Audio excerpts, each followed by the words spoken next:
So welcome back from the lunch break. Hopefully you took the chance to get a rest, pick up something to eat, something to drink, and are now ready for listening to our interview, which our interview partner today is Carsten. So welcome, Carsten. Nice to have you here. Hello, thanks. Hi.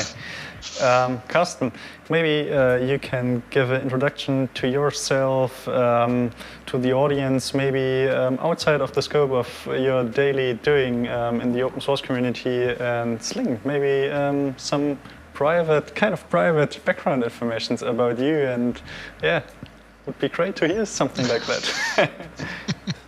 Private, okay. We want to know all the dirty details. How much time do we have for that? Okay, yeah. Maybe I'll start with the obvious background and then come to the other stuff. So I'm principal scientist at Adobe, co-creator of Apache Sling. So together with some colleagues and other open source committers, we created Sling like 13 years ago, roughly.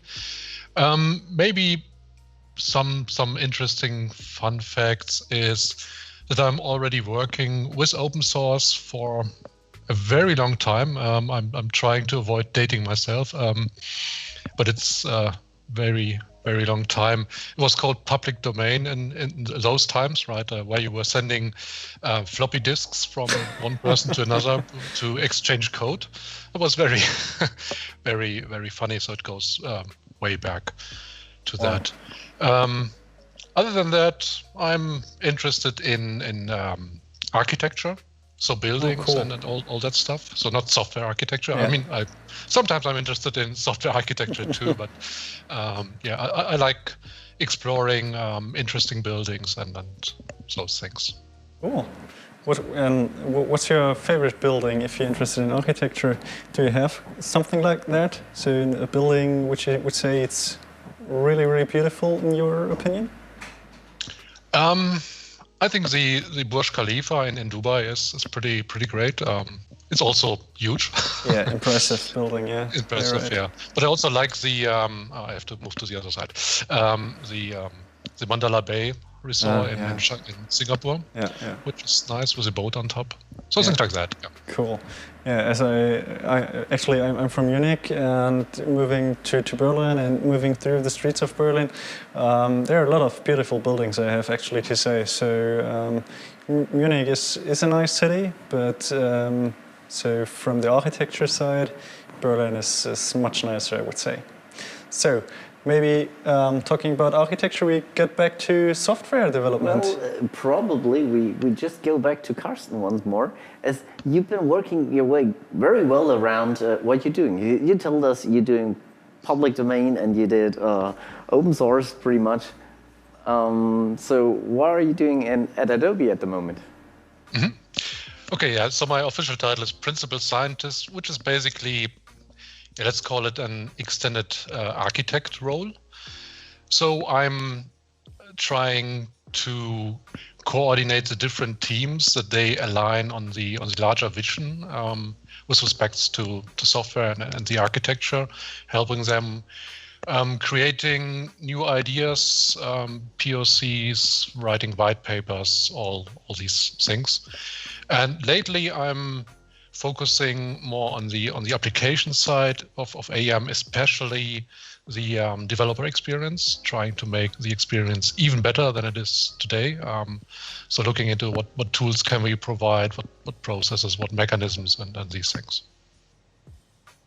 Sounds interesting. I think I've heard that developer experience already in the first panel discussion, where you stated that. So what is something you're pushing in there? What is something you want to see there as the next developer experience in the AEM world? Right. So with the move to cloud service, we still have let's say the old developer experience, which is the local developer experience. I mean, in that case, where we have the quick start, which you use locally to develop, which is okay, and the benefit is that all the existing code and process and tooling still work for local development, but it doesn't 100% fit what we have running in the cloud, right? We use different technologies there, so there are some gaps between, for example, the services that are available in the cloud. We have this great assets compute service, which you don't have locally, and my vision is bringing these together, reducing the gap, so making that local development close to the cloud environment, but also improving the let's say the velocity or the turnaround times, right? So basically having if you're doing a save in your editor, regardless if it's JavaScript or Java or whatever code you're writing, a template, it should be effective immediately without any additional steps. So that's the rough vision, but it's just a vision. It's not a roadmap. And it's certainly some interesting thing to see. As you're saying, there are features inside the cloud which we don't have locally, and to build something like a mocked version of it, or however you see that in your world, I'm pretty much interested to see that in life. So how much time do you think that will take to get a new experience up and running? I think it's difficult to say probably, but how much time do you think does it take? A year or two? That's close to a roadmap question. It's true. It's true. I mean, seriously, it will not happen today, right? Exactly. That's for sure. If it takes too long, then it's too late. Let's put it that way. So I'm trying to do the diplomatic answer here. That's good. That's fine. Yeah. But I would seriously, I would hope that it happens sometime next year. Okay. At least the starting points. That's a good way to tell it this way. So, I mean, as I'm stating this question also as well, and this is less critical, hopefully. Do you have family? I have a wife, yes. Okay. And where do you live? Oh, I live in Germany, in the nice city of Paderborn, which I guess no one really knows. We have the greatest soccer team for people interested in German soccer. At least the greatest team within a 10-kilometer radius, I guess. So at least I've made the right move to get closer to you than getting close to Bremen from Berlin. Okay. And anything besides architecture? Do you like something else? Oh, well, I like reading a lot, but old paper books, so not really using a tablet or whatever. Hiking, and traveling, actually, which unfortunately right now is not the best the best thing you can do, but yeah. But so you can buy this Moba Homes. It's like one of my colleagues is totally into that, and he's traveling with that one. Then you're pretty much on the go, and you don't have to care about Corona, at least if you're not moving throughout risky areas. Right.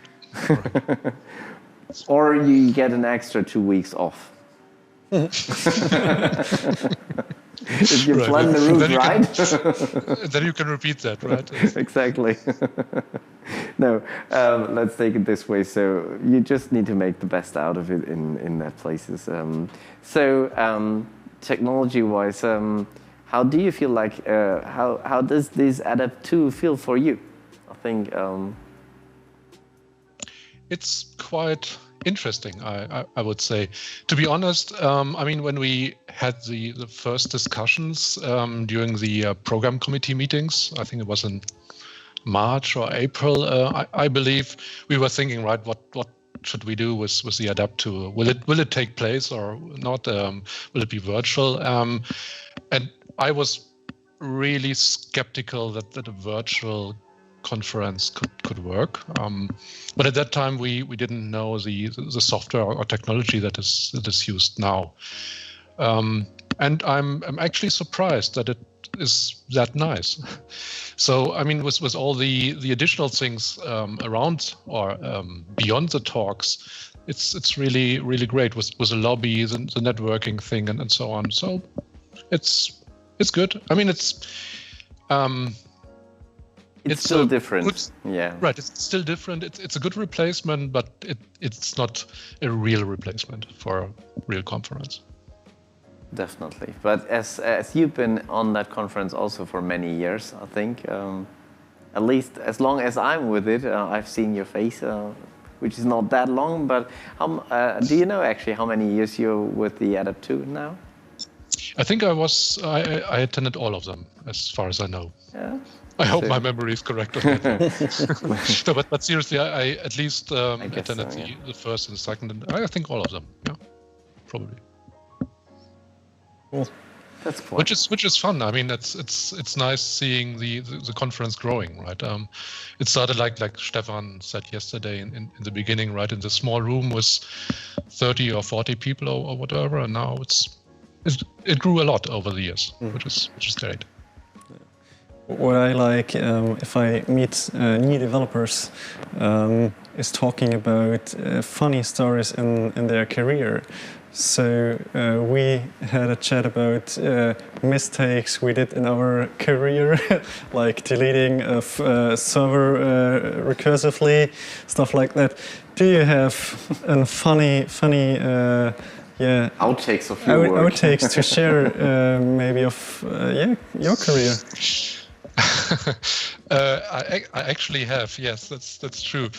So I think it was around 2000 when I joined the Apache Cocoon project as a committer, and for some reason I more or less immediately volunteered to be the release manager for Apache Cocoon. So I did a new release, the first one I did. There were already previous older releases, and for some reason I managed to delete all the old releases in the dist directory, and they were gone forever, basically. Forever. Oh. I mean, yeah. I mean the binaries. Of course, we could have checked out the code and rebuilt them. But that's not the same thing. So yeah, it was kind of funny. Classic moment, I guess, in the developer's life. Anyone had this, like deleting something. I also once cleaned up my disk, and there was a time before you used something like Git, SVN, or CVS, or whatever. And I actually figured out that finally, when I cleaned the disk, in general, I also deleted the last version I had of the code. So I had to reprogram it from scratch, and it was time critical as it was an application being used in a hospital, and they definitely needed that software. So I got it done in 3 weeks, and they never actually really experienced that it was a new software. So it was okay. That's good. But I mean, sometimes it's really good if you delete code, right? And have to rewrite it. Because it gets usually, if you rewrite it, it usually gets better. I mean, there might be some people out there where it gets worse, but I think if you rewrite and restart from scratch, your code gets better. Yeah, that's true. So refactoring is some quite important point. Also, kind of satisfying. I think so. How much do you think are you doing that at your normal daily work in Adobe? Do you think you could do more refactoring with AEM, or do you feel like there's already plenty of refactoring ongoing? So first of all, actually the truth should be with my role that I'm not writing code at all anymore. I sometimes write code and I love to refactor, actually. That's why we did in the beginning of Sling did 3 major refactorings until we had the first version out. Okay, more seriously, I think, I mean, the AEM code is at least in some parts is dated, right? We started with that code like 13 years ago, and even that code 13 years ago was even used from previous versions, so it's even older than that in some cases, not all of it. And now moving from an on-prem solution to a cloud solution. In some areas it really makes sense to adjust the code to more cloud native patterns and rewrite them. So I think it's good to do that. Okay, so yes, I think this change now to the cloud did a lot to the code base, definitely. Yes. Yes. Okay. Do you have anything you would like to ask Carsten Ziegeler? I have some questions left, but sadly, I guess we need to make a cut here because we have to switch to the next talks. So I guess they start in 2 minutes, and I guess we should... Probably one last question for Carsten. One last question. Yeah. Don't let him go that easy. Maybe then this would take a bit longer than 2 minutes, but you said you're like one of the inventors of Sling, and it's a pretty huge milestone, I guess, in IM, and I would totally curious how you get into the project, how it all started. I mean, we basically started the project at Day Software, right? So that was our contribution to Apache, right? I mean, it's another story how I ended up at Day Software, but I guess the time wouldn't fit. That's for next year for the beer after the show. Definitely, I'm happy to do that. Okay, so then we just used the last minute to say thank you, Carsten. It was a pleasure to have you in the interview. It was nice having you here. It was great talking to you.